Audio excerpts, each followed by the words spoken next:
pasti yang anti dengan keluarga Jokowi adalah PDIP. Ya. Nah, tuh nuduh lagi kan. Kemudian ini baru analisa nih. Ini baru analisis. Ada orang besar di belakang kami. Oke. Padahal yang sudah jelas itu Mbak, Roy, yang jelas Roy. ada orang kurus Roy. di belakang dia. Sudah jelas. Satu-satu. Kan, gitu. Roy. Anda kembali di Bola Liar, Bang Ade. Tadi sempat terputus, Anda sempat mengatakan bahwa upaya ataupun mempermasalahkan ijazah Jokowi dan Gibran, jangan-jangan upaya untuk menjatuhkan Gibran. Anda tadi bilang begitu. Iya.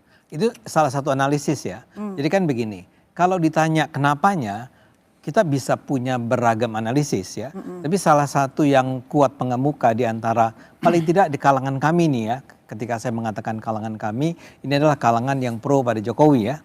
Itu kan ada pertanyaan, kenapa bertahun-tahun masalah ini terus berulang? Atau misalnya begini, saya selalu bertanya sama Bung Roy. Bung Roy, Anda itu punya apa sih sampai Anda mengatakan bahwa ijazah Pak Jokowi itu palsu? Punya bukti? Ya, karena ijazah itu sendiri tidak pernah ditunjukkan oleh Pak Jokowi Justru itu. kepada Roy Suryo atau kepada masyarakat. kecuali barangnya kepada polisi, kepada media massa dan seterusnya. Nah kan nggak bisa kita ambil kesimpulan bahwa hanya karena seseorang tidak mau menunjukkan ijazahnya, kesimpulannya ijazahnya pasti palsu. Itu loncatan logika yang menurut saya luar biasa aneh ya.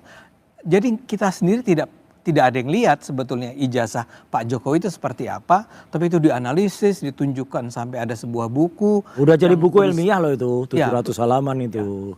Sebuah buku yang berusaha menjelaskan dari berbagai perspektif tentang mengapa itu dikatakan palsu. Buat saya ya, sampai sekarang saya tidak paham kenapa itu dikatakan palsu. Nah begitu juga dengan Mas Subhan mengatakan bahwa ijazahnya, ijazahnya Gibran itu dipertanyakan lah ya. Di mana bagian dipertanyakannya. Nah ini muncul tidak hanya sendiri-sendiri, ada beberapa hal lain yang juga muncul soal rencana pemakzulan Gibran. Kemudian apalagi yang ramai, ada sejumlah hal menyangkut ijazah palsunya Pak Jokowi sendiri. Ini berulang-ulang muncul ya, sehingga saya bisa kami menduga bahwa ini apakah benar masing-masing orang ini berjalan sendiri-sendiri. Misalnya begini, Roy mengajukan gugatannya, Rismon mengajukan gugatannya, mereka nggak punya hubungan, tapi kebetulan kemudian sama-sama setuju pada sebuah topik yang sama. Kemudian datang lagi Pak Subhan, kemudian datang lagi Bestor atau siapa. Nah ini semua memang sendiri-sendiri atau ada sesuatu yang mengikat mereka. Ya, jawabannya lagi-lagi bisa sendiri-sendiri, walaupun saya meragukan masa sih semua itu sendiri-sendiri. Jadi ada siapa? Atau bersama-sama. Nah yang bersama-sama ini pun kemudian kita bisa mengatakan siapa sih yang sebenarnya berkepentingan untuk menjatuhkan Gibran. Ya. Pertama-tama adalah pasti yang anti dengan keluarga Jokowi adalah PDIP. Ya. Nah, tuh nuduh lagi kan. Kemudian ini baru analisa nih. Ini baru analisis. Ada orang besar di belakang kami. Padahal yang sudah jelas itu Mbak, Roy, yang jelas ada orang kurus di belakang dia. Sudah jelas. Satu-satu. Roy, orang sedang membuat analisis. Jangan dipotong-potong. Gak apa-apa, kalau analisnya nggak masuk akal ya potong aja, ngapain. Kasian masyarakat dengar analisis yang nggak mutu. Iya, nggak semua orang pintar kok. Menariknya analisis Bung Ade itu kan, kalau menunjuk PDI dia bisa. Tapi mengatakan bahwa apakah dia didukung yang lain, dia nggak bisa juga. Loh, saya jelas-jelas mengatakan saya itu pendukung Jokowi. Ya, saya kurang jelas apa untuk mengatakan keberpihakan saya. Saya nggak tahu keberpihakan Roy Suryo itu kepada siapa. Mungkin juga nggak ada ya. Tapi kembali ke jawaban saya. Itu kan sama dengan mengatakan begini tadi. Bung Ade kan sama dengan mengatakan begini. Kalau Bung Roy tidak pernah melihat ijazahnya, maka tidak bisa diklaim oleh Bung Roy bahwa ijazah itu palsu. Betul. Itu sama dengan karena PDI merasa terluka dengan Pak Jokowi, tidak serta-merta mereka yang berada di belakang mereka. Itu sama. Saya lagi mengatakan. Iya itu sama derajatnya. Oleh karena itu kalau yang saya mau katakan begini, kalau Bung Ade nggak bisa menyatakan atau bisa menyatakan tidak bisa menyatakan yang kedua, yang pertama juga tidak bisa dinyatakan. Bro, Pak Ade, ya, itu logika. Ijazah Pak Jokowi itu bukan aurat, harus dibuka, bukan aurat ya. Beliau ini mengudah bahwa Pak Jokowi itu mana ijazahnya ada orang palsu. Ya, Susah-susah cari ijazah. kemudian karena Terus itu malu dia dengan berbohong. ijazahnya itu. Karena Nggak dia masuk berbohong, akal. sebenarnya proses dia menjadi seorang presiden itu seharusnya dinyatakan tidak sah. Anda juga begitu kan? Pak Gibran itu tidak sah seharusnya menjadi Ya wapres. sekarang dinyatakan nggak sah sekarang itu. Iya, Anda Iya kan, menyampaikan. Nah, saya cuman mengatakan kalau Anda kan bertanya pada saya, menurut Anda wahai Ade Armando, kira-kira yang berada di belakang ini siapa? Ya. Saya menyebut beberapa kemungkinan. Belum tentu benar. Anda bisa bahkan mengatakan, gila ini argumennya sangat tidak masuk akal. Nggak apa-apa, tapi saya mau bilang satu, yang bisa disebut sebagai yang banyak disebut sebagai kemungkinan di belakang ini semua, kalau betul ini semua adalah sesuatu yang saling berhubungan adalah satu, kemungkinan PDIP. Kedua, kelompok yang disebut sebagai kelompok 212. Oh ngaco banget. Itu terkait sama Anies Baswedan. Wiro Sableng dong. Oke, udah, satu-satu. Ketawa lagi kan? Lanjut.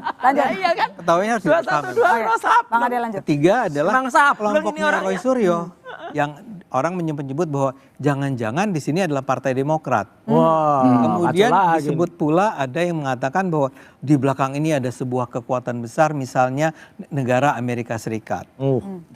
Kemudian ada pula yang mengatakan bahwa ini teman-teman, Anda pernah dengar istilah SJW, Social Justice Warriors ini lagi bergerak untuk menunjukkan bahwa kami peduli pada demokrasi. Sekarang kembali Anda tanya, lalu menurut Anda yang mana? Ya, saya nggak bisa jawab. Ya. Tapi yang jelas begini. Analisis kok nggak bisa nganalisis bisa. piye gitu. Yang penting begini. Meneliti ya, orang iso. kalau Roy Suryo ingin mengatakan bahwa ijazah Jokowi itu palsu, Jelas. kasih kami argumen, Oke. ya bukti yang bisa dipakai untuk mengatakan bahwa ijazah Pak Jokowi palsu. Oke. Wong ijazah Pak Jokowi itu nggak pernah tidak pernah dipertunjukkan kok katanya. Lah, Oke, ya, baik. bilang Bang Rey, kreatif. Bang Rey, Udah jadi Presiden ketujuh Republik Indonesia Joko Widodo sendiri mengatakan bahwa ini ada yang backup sehingga bertahan sekian lama.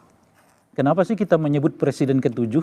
Jadi, Kenapa kita nggak menyebut mantan presiden? Bekas presiden. Ya boleh lah, kenapa? Boleh. Ya, iya makanya saya mau tanya, kenapa mantan presiden gitu ya? Kenapa presiden ke-7?